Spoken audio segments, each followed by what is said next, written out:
कृष्णं वंदे जगद्गुरुम्। ओम श्री कृष्णाय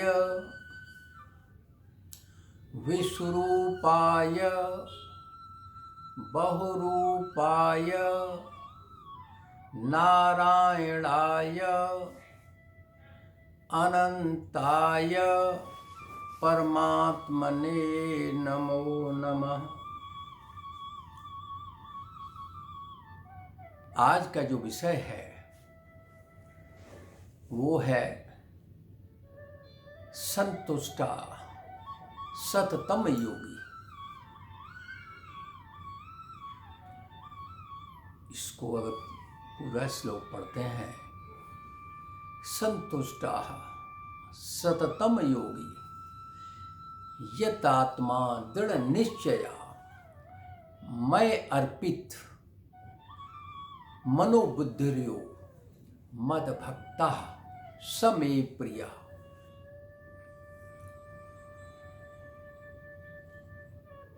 इसका मैं पहले अर्थ बताता हूं, फिर इसकी यथार्थ व्याख्या करूंगा।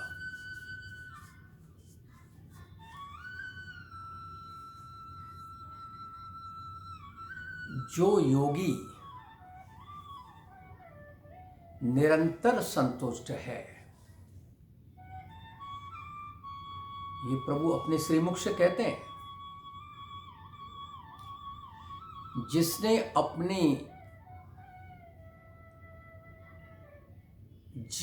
अपने मन को इंद्रियों सहित शरीर को जीत लिया है, या यूं कहें इंद्रिय मन इंद्रिय और शरीर पर काबू पा लिया है, जो मुझ में दृढ़ निश्चयी है,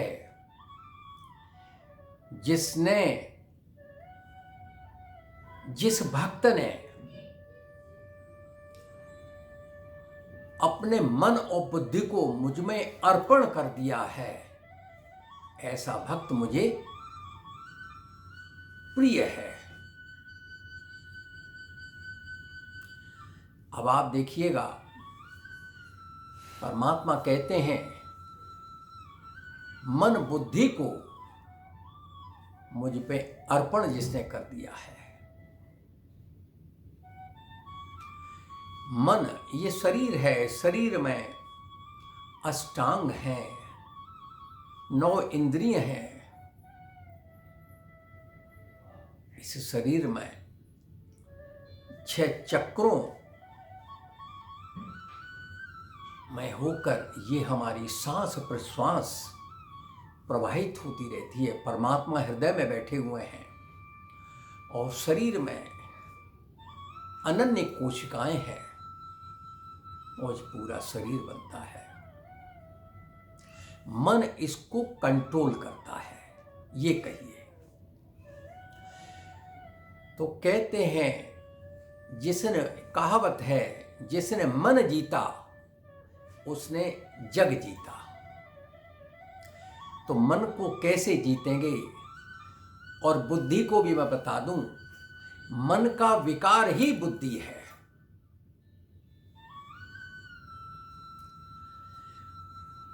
मन जिसे संचित करता है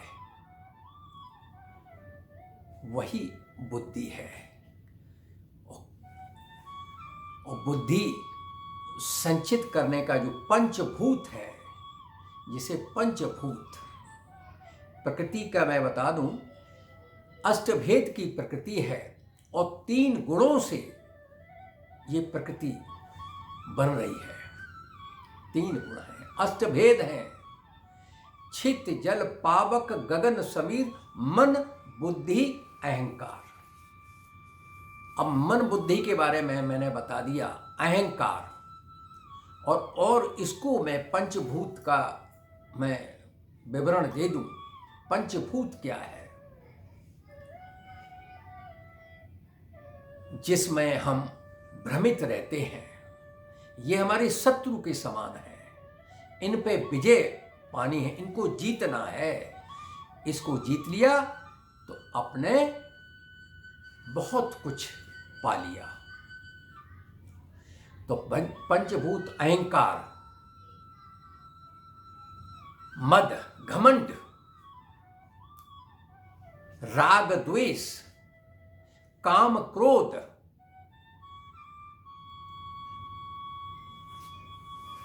लोभ, मोह, इनको आप पंचभूत कह सकते हैं। और ये 9 इंद्रिय, मन सहित 10 ज्ञान इंद्रिय, कर्मेंद्रिय, मन इनको कंट्रोल करता है, मन इस पर आधिपत्य जमाता है और मन से ही ये संचालित हो रहे हैं। तो ये 9 इंद्रिय, ये 9 द्वार, इस पर त्रिगुणात्मिका शक्तियों का वास है। 9 विभिन्न रूपों में इन शक्तियों के अलग अलग रूप, अलग अलग गुण ये 9 द्वारों पर विराजमान है।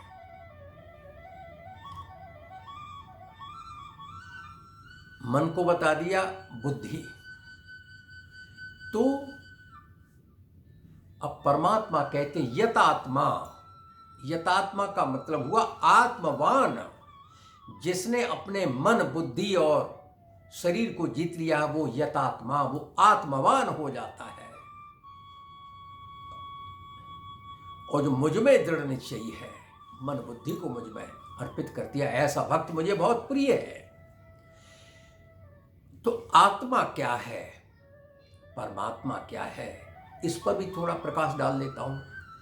यत पिंडे तत ब्रह्मांडे, यथा पिंडे तथा ब्रह्मांड पे, कुछ भी कह लीजिएगा, एक ही बात है। जिस चेतना, आत्मा ही चेतना है, समझ लीजिए आप, जिस चेतना से ये शरीर बना है, ये मनुष्य शरीर, मनुष्य पुरुष शरीर, ये स्त्री पुरुष, पुरुष, इसको पुरुष मानिए, एक ही बात है। जिस चेतना से ये शरीर बना है, उसी चेतना का स्पंदन है सारी सृष्टि, सारा जगत में जो कुछ भी दिख रहा है वो उसी का स्पंदन है। इसका मतलब ये सृष्टि का सृजन इसी यौगिक चेतना से हो रहा है। परमात्मा की चेतना है वो यौगिक है, एक से अनेक, एक से बहु बने, बहु रूप, विश्व रूप, जगत रूप, वो एक परमात्मा का स्वरूप है। और जो भी आप इसके अलावा जो दैवी संपद है, ये तो शाखाएं हैं, ये परमात्मा के गुण हैं। और सृष्टि संचालन में ये नियम हैं, ये संहिता, ये सृष्टि को संचालन करिए। और परमात्मा की चेतना उदार चेतना है, उदार, यानी आप ये कह सकते हैं परमात्मा की जो प्रकृति है, मूल प्रकृति है, वो स्थिर है। इसको विभिन्न नामों से भी, पीछे विभिन्न नामों से भी हम कह सकते हैं, जानते हैं। कमला, वसुंधरा, वसुमती, श्री, श्री माने समृद्धि, श्री माने त्रिगुणात्मिका, श्री माने सरस्वती भी, श्री सरस्वती, ये जगदम्बा, त्रिगुणात्मिका। हम परमात्मा के आगे, जैसे कृष्ण नाम है परमात्मा का, तो इनसे पहले श्री लगाते हैं और बना श्री कृष्ण, दोनों को मिला के शब्द बना श्री कृष्ण। तो श्री और कृष्ण में कोई अंतर नहीं है, श्री ही कृष्ण है, कृष्ण ही श्री है। ऐसे नर नारायण, नर, नर में भी चेतना है, परमात्मा है, नारी में भी, नर भी नारायण है, नारी भी नर, नारी नारायण। जब इतना सब कुछ है तो हमको इसका भान रखना चाहिए, सोचना चाहिए। जब नर में भी नारायण है, नारी में भी नारायण है, तो हमको इनको आदर पालन करना चाहिए। हम भूल गए प्रकृति का आदर। ये प्रकृति स्वरूपा शरीर है, पुरुष और स्त्री, हम प्रकृति के अंग हैं और प्रकृति में जो भी 84 लाख का नाम दिया गया है सबकी परमात्मा ने जरूरत समझी तो सबकी। अगर इसमें इम्बैलेंस होगा, बैलेंस नहीं होगा तो नुकसान होगा, तो नुकसान होगा। हमें सबका आदर पालन करना है। कहते हैं अणु से लेके बृहद तक ये चेतना का विस्तारण है, स्पंदन है। तो अणु से लेकर बृहद तक हमारा जो शरीर है, हमारे कोष कोष में परमात्मा का अंश विद्यमान है। हमारे हृदय में हमारे 6 चक्र हैं। इन चक्र को कैसे जागृत करें, ये तो ध्यान के माध्यम से ही हो गया। ध्यान से क्या करते हैं, परमात्मा का स्वरूप हमको मिलता है, परमात्मा के स्वरूप का अनुभव प्राप्त होता है। वहां तक जब पहुंचते हैं, कैसे, ये तो नित्य क्रिया है, ये यौगिक क्रिया है, परमात्मा से योग करने का साधन है।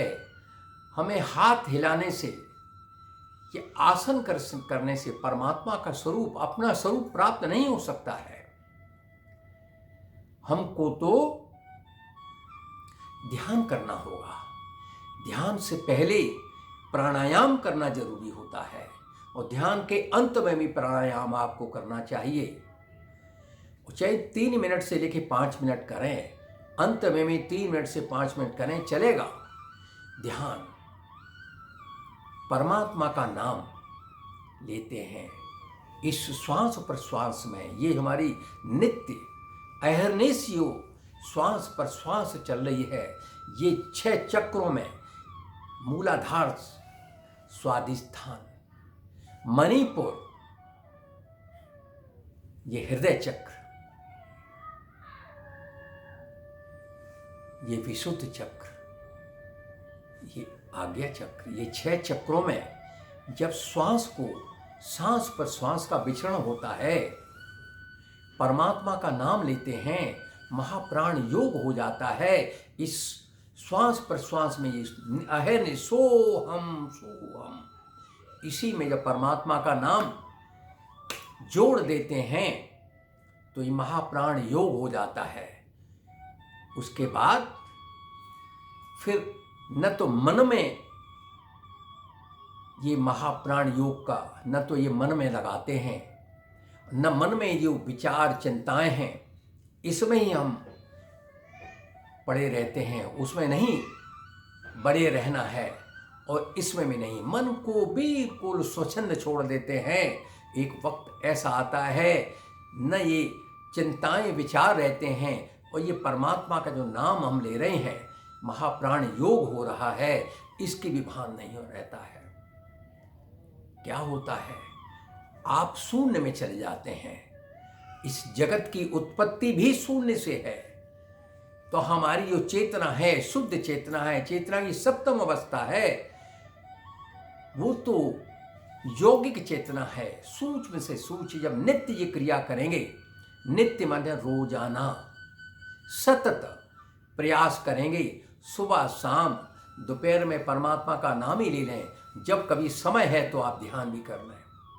तो इस सतत नित्य क्रिया है, नित्य करेंगे, जो सुबह शाम कर लें। और जो अर्थोपार्जन का काम कर रहे हैं, ये तो करना है, ये संसार में आए तो सब काम करने हैं, लेकिन इंद्रियों में लिप्त नहीं रहना है, अति नहीं करनी है, अति सर्वत्र वर्जेयेत।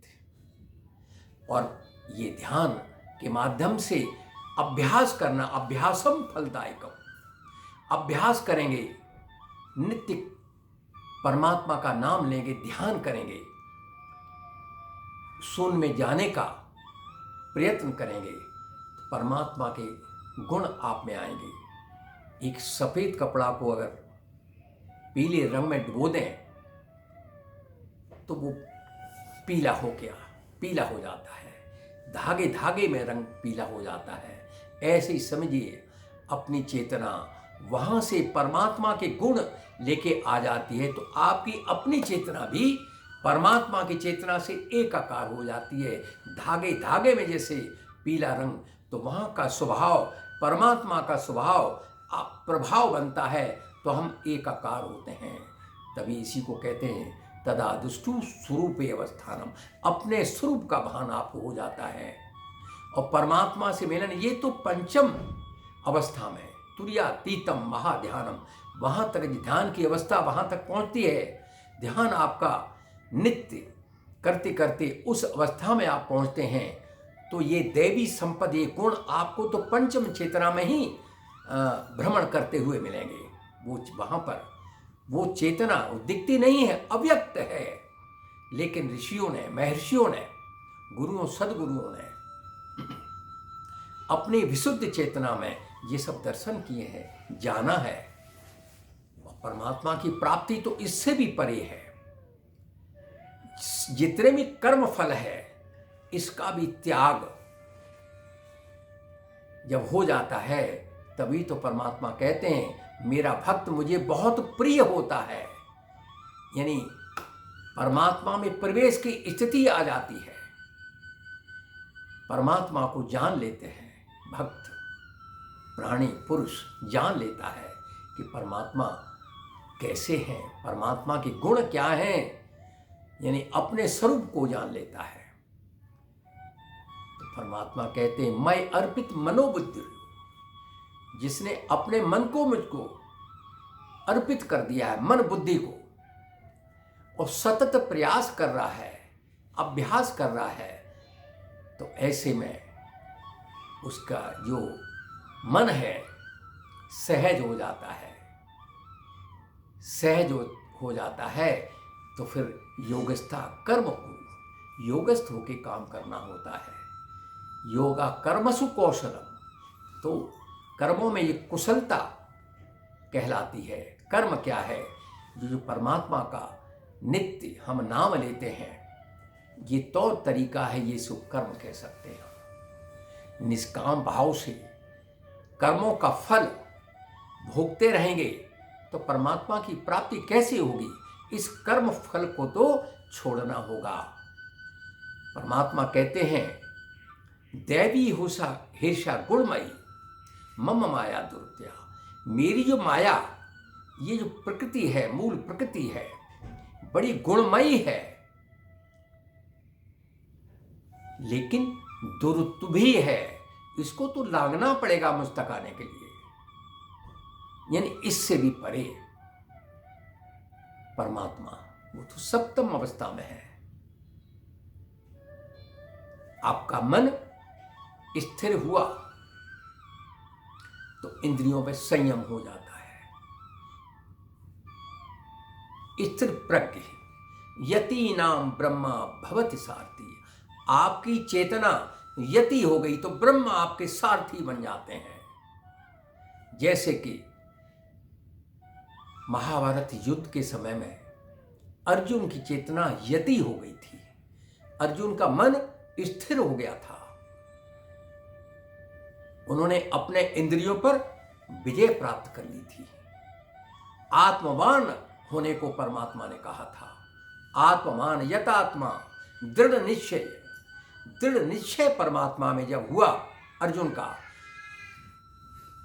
तो परमात्मा कृष्ण उनके सारथी बन गए। अर्जुन कहते हैं प्रभु मेरा अब मोह नष्ट हो गया है, आपकी कृपा से मेरा मोह नष्ट हो गया है। जब परमात्मा की कृपा होती है तो मोह भी नष्ट हो जाता है, इंद्रियों पर संयम होना भी आप शुरू कर देते हैं, आपका मन बुद्धि भी शुद्ध हो जाता है। मन बुद्धि से तो श्रेष्ठ आत्मा है। मन चंचल है, मन ही आत्मा है। अगर आपने संयम कर लिया, सहज कर लिया, चेतना रूप हो जाता मन आत्म रूप हो जाता है, ये कहा। तो कृष्ण का फिर अर्जुन ने क्या किया, अर्जुन के साथ क्या हुआ? एक ऋषि अपना मत देते हैं, ये मेरा मत है, यत्र योगेश्वरा कृष्ण, जहां योगेश्वर श्री कृष्ण हैं और अनुयायी अनुरागी अर्जुन जैसा भक्त है, तो वहां तो विजय श्री विजय वैभव सब कुछ वहां पर है। अर्जुन विजयी हुए। यही तो सब प्राणियों को करना है। परमात्मा कहते हैं समोहम सर्वभूतेषु, मैं सब में हूं, लेकिन मेरा कोई भी अप्रिय नहीं है, कोई भी प्रिय नहीं है, कोई भेदाभेद नहीं है, कोई किसी प्रकार का। जब हम ध्यान करते हैं तो जाते मन का भी भान नहीं रहता, शरीर का भी भान नहीं रहता, और बुद्धि मन बुद्धि कहीं भी कुछ भी भान नहीं रहता। आप शून्य में चले जाते हैं। जब नित्य अभ्यास करेंगे तो परमात्मा को जानेंगे, अपने को जानेंगे। तत् स्वयं योग संसिद्धा, ये योग से अभ्यास से अपने को अपने में आप जान पाएंगे, अपने आत्मा को जान पाएंगे। यही सत्य है, परमात्मा सत्य है। वहां तो परम शांति है। परम शांति का अनुभव करना है, अमृत का। कहते हैं कि जैसे कि चींटी है, तो इसको भी कम नहीं आंकिएगा। चींटी से भी कुछ ज्ञान ले गया, पिपील का ज्ञान। संस्कृत में इसको पिपील का कहते हैं, चींटी को। उससे सीखिए कुछ। मीठा कितनी ही ऊंचाई पर क्यों नहीं हो, उसको परिश्रम भी नहीं लगता चींटी को, और उस ऊंचाई पर गिरते पड़ते वहां तक पहुंच जाती है, यानी प्राप्त कर लेती है। तो ऐसे ही तो परमात्मा को प्राप्त करना है, हमें जानना है। परमहंस भाव ये कब आता है? जब आप निर्विकार हो जाते हैं। ये परमात्मा की योगी चित्र। ऊर्ध्वम गच्छति संत, हमें ऊर्ध्वगामी बनना है, न कि रजोगुण तमोगुण में पड़े रहना है। तमोगुणी इस संसार की 84 लाख की भटकाव है। ये तो शत्रु जैसा व्यवहार आपके साथ होता है, हमारे साथ होता है। हम ऐसे में पड़े रहते हैं, फिर 84 लाख में भटकना रहता है। रास्ता परमात्मा का सीधा है, इसमें कोई टेढ़ापन नहीं है। सिंपली अभ्यास से परमात्मा का नाम नित्य सुबह शाम अगर आप लेंगे तो परमात्मा के पास पहुंचेंगे, अपने स्वरूप को जानेंगे। और सैकड़ों हजारों नहीं, कल्पों तक आप परमात्मा के अपने चेतना में, अपने स्वरूप परम शांति में, अमृत आनंद अमृत में को अनुभव करते रहेंगे। चेतना परमात्मा की चेतना बहुत उदार है, हमको वही तो पहुंचना है, वही हमारा स्वरूप है, और इसलिए हम आए हैं। ये ज्ञान सिर्फ पुरुष को, मनुष्य को है। हम जो विषय पढ़ते हैं, कोई राजनीति पढ़ता है, डीलिट कर लेता है, पीएचडी कर लेता है, कोई विज्ञान, कोई अन्य विषयों को पारंगत हो जाता है, लेकिन इन विषय तो ये सारे हमारी चेतना में है। और परमात्मा की चेतना, अपनी आत्मा को जानने के लिए इन विषयों, ये विषय आपके कुछ काम नहीं आएंगे। ये राजनीति, छल कपट राग द्वेष, अंदर कुछ बाहर कुछ, ये आपके काम नहीं आएगी। ये तो परमात्मा का नाम, ये ध्यान, वो अवस्था, अपना स्वरूप को जान लेना और 84 से मुक्ति पा लेना हमेशा हमेशा के लिए। वरना ये कोई भी, ये तो 84 लाख का रास्ता है। ये तो एक शत्रु की तरह आपका व्यवहार करे। इनमें आपको गुण नजर आते हैं। परमात्मा ये गुणमयी है, लेकिन इसको लांघना है तो ये तो अभ्यास करना होगा ना। चक्र, कुल कुंडलिनी जागृत करनी होगी ना। जब रस प्रवाहित होगा हमारी एड़ा पिंगला सुषुम्ना में, तो आपके कोष कोष में जब ध्यान करते हैं तो जब गुण लेके आते हैं तो विकार, ये व्याधियां, ये भी समाप्त होती हैं। अपने स्वरूप को भी जानते हैं, व्याधियों से मुक्त आपको पा जाती है। आपकी उम्र भी ज्यादा बढ़ जाती है। जितनी देर ध्यान आपका लगता है उतनी उम्र बढ़ती है आपकी। व्याधियों से भी आपको, इन व्याधियों से, ये शरीर है तो ये व्याधियां हम लगा लेते हैं। तो अंत समय में परमात्मा का नाम उन्हीं को आता है जो ध्यान करते हैं परमात्मा का, नित्य ध्यान करते हैं। अंत समय में परमात्मा का नाम आएगा, परमात्मा के गण आते हैं आपको लेने। कितनी आपकी इच्छा मृत्यु, आप सब इच्छाओं से परे चले जाते हैं, समान हो जाते हैं, सम हो जाती है आपकी वृत्ति। कोई वृत्ति को यहीं छोड़ देते हैं और परमात्मा की प्रवेश की स्थिति आ जाती है। दूसरी तरफ इच्छाओं को लेके मन इच्छा से दूसरी उसमें प्रवेश हो जाते हैं और जघन्य गुण वृत्ति वाले अल्पायु में भी चले जाते हैं। तो ऐसे में जो भूत पैशाचिक जो योनियां हैं वो दिखती नहीं आपको, लेकिन भटकती रहती हैं। वो जब ये परमात्मा के गण उसमें अपने स्वरूप में ऐसा जैसे परमात्मा का प्रभु सृष्टि, वो गण भी परमात्मा के स्वरूप जैसे दिखते हैं। और कुछ क्षण का समय ऐसा आता है अंत समय में कि गण परमात्मा को बिल्कुल कायदे से विदा करते हैं। तो परमात्मा के कायदे कानून, ये नियम, दैवी संपत्ति, इसको तो अर्जित करते हुए, आदर पालन करते हुए हमने अपने जीवन निर्वाह करना है। जीवन जीने की कला सीखनी है और अपने जीवन को सफल होना है, जीवन में मुक्ति भी पानी है, परमात्मा को प्राप्त करना है। तो आज बस इतना ही। वसुधैव कुटुंबकम, सर्वे भवन्तु सुखिनः, सर्वे सन्तु निरामया, सर्वे भद्राणि पश्यन्तु मा कश्चित् दुख भाग भवेत्।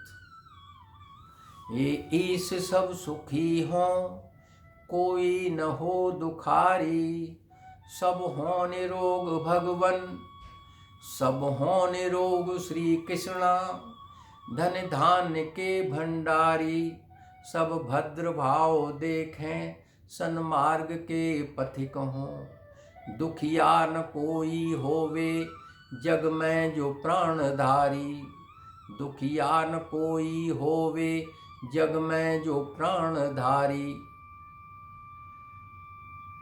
असतो मा सदगमय, तमसो मा ज्योतिर्गमय, मृत्युर्मा अमृतम गमय। ओम शांति ही शांति ही शांति ही। हरि ओम तत् सत। जय श्री कृष्ण, जय श्री कृष्ण, जय श्री कृष्ण।